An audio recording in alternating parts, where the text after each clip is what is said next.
देखिए, सबसे पहले तो ग्लोबल मार्केट की चर्चा करने से पहले हमें ये समझना चाहिए कि बीते 31 दिनों से देश का अन्नदाता लाखों किसान भाई बहन दिल्ली के दरवाजे पे यानी कि दिल्ली सिंगू बॉर्डर पर बैठे हैं और अपने हकों की लड़ाई लड़ रहे हैं। लेकिन ये बेरहम भाजपा सरकार, निर्दयी मोदी सरकार के चलते आज 45 से ज़्यादा हमारे किसान भाई बहन सिंगू बॉर्डर पे शहीद हो गए हैं। 45 से अधिक अन्नदाताओं ने अपने प्राण दे दिए हैं, सर्वोच्च बलिदान दिया है और उनकी जानें दिल्ली सिंगू बॉर्डर पे आंदोलन करते हुए चली गई हैं।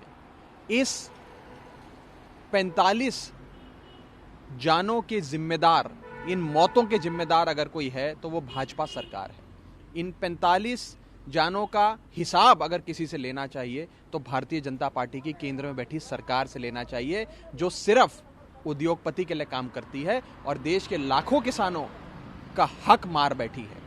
दूसरी चीज, जो ये चर्चा की बात हो रही है, चर्चा बिना शर्तों के होती है।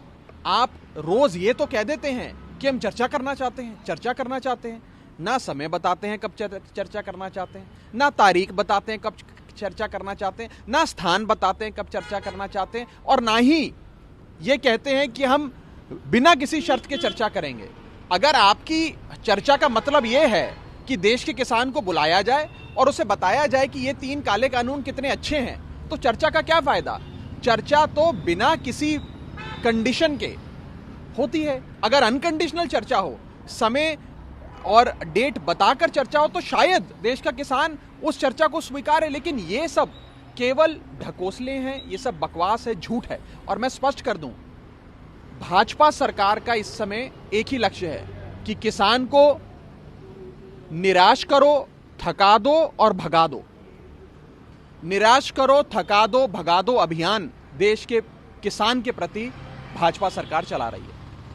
उसके बाद किसान यूनियन और किसान ने कहा कि उन्हें बिल या ये कानून वापस नहीं लेगी। साथ ही उन्होंने कहा कि अब वो लंबी लड़ाई के लिए तैयार है। देखिए, आज से पहले मुझे लगता है मोदी जी का कभी भी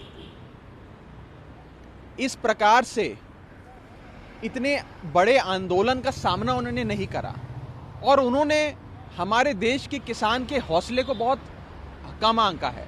वो ये जानते नहीं है कि इस देश का जो अन्नदाता है उसका निश्चय इतना दृढ़ है, वो मानने वाला नहीं है। अपने हकों की लड़ाई तब तक लड़ेगा जब तक ये 3 काले कानून वापस नहीं हो जाते हैं। और मैं ये कहना चाहूंगा मोदी जी से और देश की सरकार से कि यदि आप इस अहम की लड़ाई को छोड़ दें, अगर आप देश के किसान की बात को मान लें, तो इसमें बुराई क्या है? आज हम ये ना सोचें कि देश की सरकार से कोई गलती नहीं हो सकती है। क्या प्रधानमंत्री जी से कोई गलती नहीं हो सकती है? क्या देश की सरकार से कोई गलती नहीं हो सकती है? अगर भाजपा सरकार से कोई गलती हुई है तो उन्हें स्वीकार करके ये 3 काले कानून वापस ले लेने चाहिए। इसे अहम की लड़ाई नहीं बनाना चाहिए। लेकिन आज मोदी सरकार ने इसे अहम की लड़ाई बना लिया है और देश के किसान से वो एक दुश्मन की तरह बर्ताव कर रहे हैं। चाहे उन पे वाटर कैनन छोड़ना हो, उन पे आंसू गैस छोड़ने हो, उनको लाठियों और डंडों से मार पिटाई करनी हो। चलो, तो उन्होंने कहा कि राष्ट्रपति कोविंद, 4 मुख्यमंत्री, यदि कोई इस कानून में वास्तव में कोई एक्शन ले सकता है और इन 3 काले कानूनों को वापस करा सकता है, तो वो देश के प्रधानमंत्री हैं आदरणीय नरेंद्र मोदी जी, और कोई व्यक्ति नहीं है।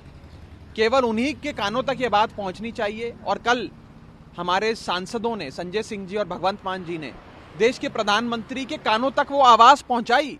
देश के 62 करोड़ किसान जो आज आंदोलित हैं इन 3 काले कानूनों के चलते, उनकी आवाज बनकर संजय सिंह और हमारे सांसद भगवंत मान जी ने देश के प्रधानमंत्री के कानों तक वो आवाज पहुंचाई है। मुझे लगता है कि देश के प्रधानमंत्री के कान में अभी भी वो आवाज गूंज रही होगी और इसका एक सकारात्मक निष्कर्ष निकले, ऐसी हम उम्मीद करते हैं।